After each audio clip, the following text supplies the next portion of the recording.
পৃথিবীর সবচেয়ে অসহায় স্বামী, যে কিনা তার নিজের বউকে তার বয়ফ্রেন্ডের সাথে ডেটে নিয়ে আসে। এইভাবে বলছো কেন? লোকটা আসলে অনেক ভালো মানুষ, তা না হলে নিয়ে আসতো বলো।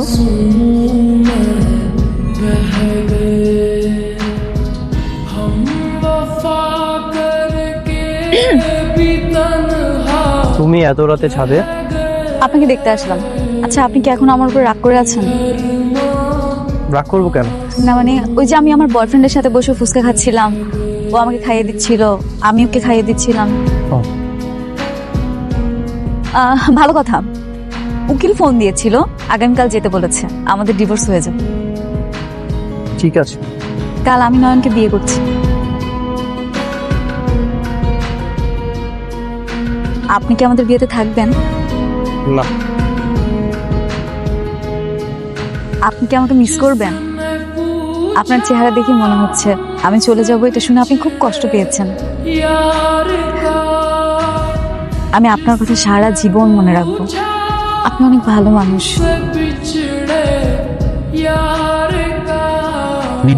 সাইন করো।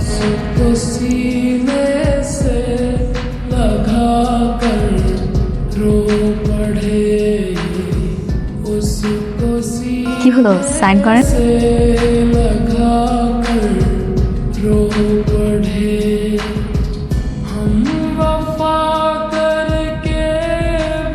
তুমি সবসময় ভালো থেকো।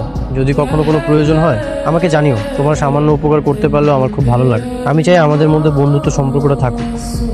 আপনি বিয়ের পর থেকে আমার যা যা উপকার করেছেন সেটা ঋণী আমি কখনো শোধ করতে পারবো না। তারপর আবার উপকার করতে চান? শোধ করতে হবে না, হয়ে গেলেও আমি তো বললাম আমি চাই আমাদের মধ্যে বন্ধুত্ব সম্পর্কটা থাকুক। আচ্ছা আসি, আমি এখান থেকে সরাসরি কাজী অফিসে যাব, ওকে বিয়ে করবো। ভালো থাকবেন, আল্লাহ হাফেজ।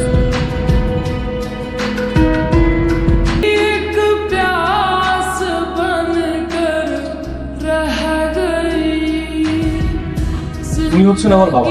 আসসালামু আলাইকুম।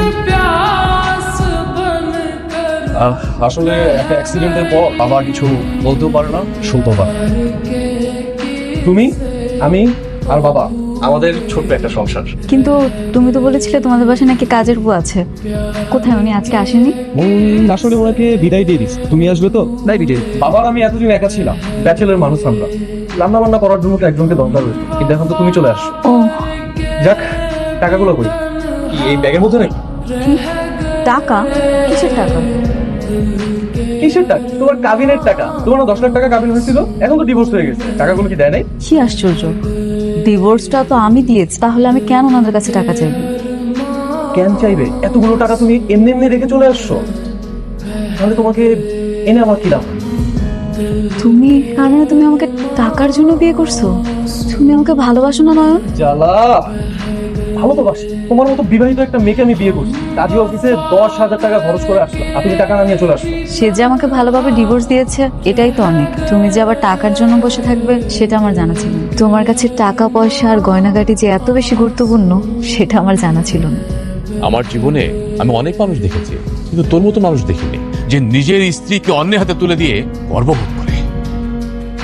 আমি কখন গর্ব করলাম? সে আমার কাছে মুক্তি চেয়েছে, আর আমি মুক্তি দিয়ে এসেছি, আর তো কিছু না। বজ্জাত মেয়েটা এরকম করবে জানলে কখনোই আমি আমার ছেলের সাথে ওই মেয়ের বিয়ে দিতাম না।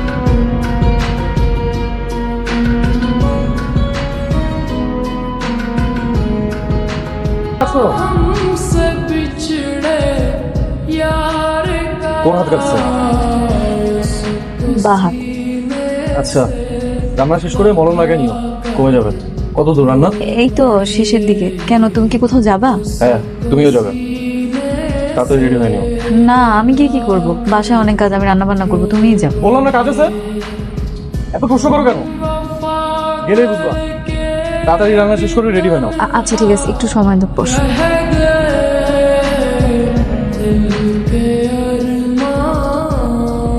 নামো। নামবো মানে? এটা তো রিশাদদের বাড়ি, এইখানে আমাদের কি কাজ? তুমি তোমার এক্স হাজবেন্ডের বাসায় যাবে, গিয়ে বলবো তোমার কাবিনের সব টাকা তোমার, টাকাগুলো নিয়ে তারপর আসো। কি তুমি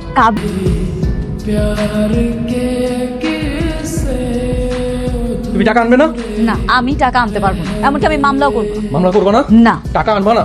না, তুমি একটা ছোট লোক। তোমার কথা শুনে ওই বাড়িতে গিয়ে আমি টাকা চাইতে গিয়ে অনেক কথা শুনতে হয়েছে, আমি আর যাবো না। আমি ছোট লোক, আর তোর ওই জামাই কি খুব ভালো?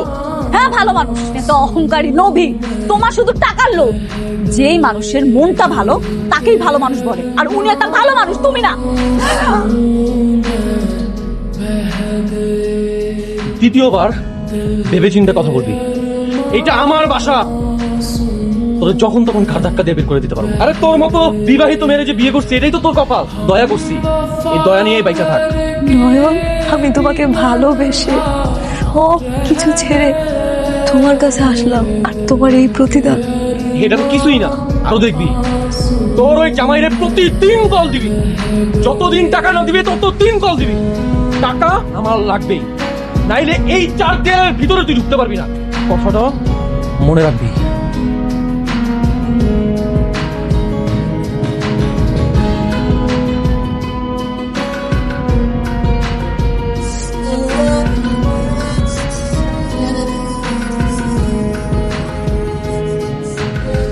जिसने पूछा हमसे बिछड़े यार का, उसको सीने से लगा कर रो पड़े, उसको सीने से लगा। না না, আমার খেতে ইচ্ছে করছে।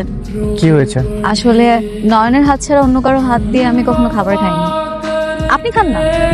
भी तन्हा रह गए दिल के এই যে তোমার চা, গরম।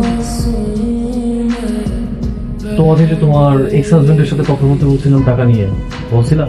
কিন্তু আমিও তো তোমাকে বলেছিলাম আমি ওই বাসায় যেতে পারবো না, ওদের কাছ থেকে টাকাও আনতে পারবো না। পাবি না? না, আমি পারবো না। তাহলে তোর আমি বসে বসে খাবো কেন? যে আমার কোনো কথাই শুনে না সে আমার কি কাজে লাগবে? তুই এক্ষুনি বাসা থেকে বের হয়ে যাবি। যদি আমার কথা শুনোস তাহলে তোরে আমার বউ হিসেবে রাখ, আনালে দিদা। এবার ভেবে দেখ কি করবি? আমার সংসার করবি নাকি টাকাগুলো নিয়ে আসবি? जिंदगी एक प्यास बनकर रह আপনার এই স্বামীকেও ডিভোর্স দিলে? আপনি কিন্তু কয়েকদিন আগে বিয়েটা করেছেন। আচ্ছা, আপনার এই যে বর্তমান স্বামী, সেও কি আপনাকে মারধর করে? আসলে আমার ভাগ্যটাই খারাপ। আপনি ডিভোর্সের ব্যবস্থা করেন, আমি এই সম্পর্কটা রাখতে চাই না।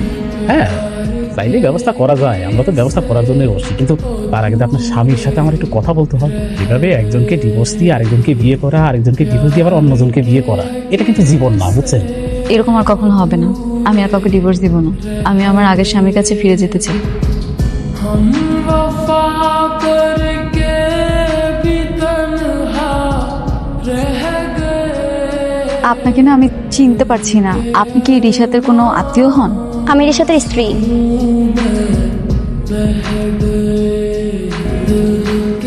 কিছুদিন আগে আমাদের বিয়ে হয়েছে। আমার নাম মিতু।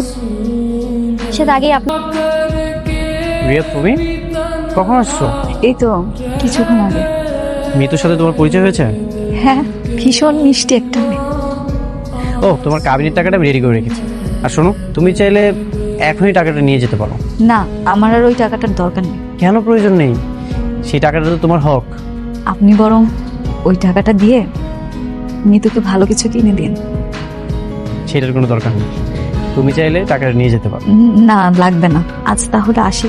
রিয়া, তুমি এখানে কেন এসেছো সেটাই তো বললে না। মানে